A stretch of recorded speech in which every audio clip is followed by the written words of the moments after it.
marka ina la garciyo af Soomaaliga sidiisa waa min dhahan ama la ureeyo odayaasha qaladka miyaanu sheekhu kula jirin miyaa wadaadadiinu kula jirin weey debe waan idin kula jirnaa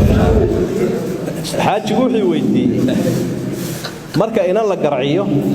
af Soomaaliga sidiisa waa min dhahan ama la ureeyo ay uur yeelato nin sheekha odayaashu ay dhaadaan aan isku asturno nin sheekha u geynayaan sheekhiina wuu meherinayaa odayaasha qaladka miyaanu sheekhu kula jirin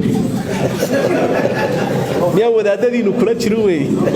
debe waan idin kula jirnaa wadaadka sidaa sameynaya shariicadii dadka ku waaninay ee aanu bandhigayna intuu yiraahdo qaxwo yar ii dhiib balan maanta qayle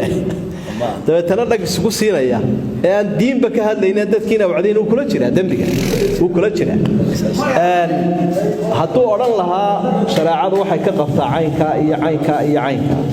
ama oran lahaaba ma mehersamayso ama oran lahaa ninkan ciqaabtaas uu leeyahay dambiga ama go'aanka gaari meena waxba meherin meena ilaa maxkamadda degmadu sidaa soo fuliso ee waxba qabsoomi lahaa ee wadaadadu idin malihi waa malaa'ig wadaadadu dadweynaha ka mid odayaashu rag saxan iyo rag khaldanba way leeyeen wadaadaduna qaar saxan iyo qaar khaldanba way leeyeen waa intaas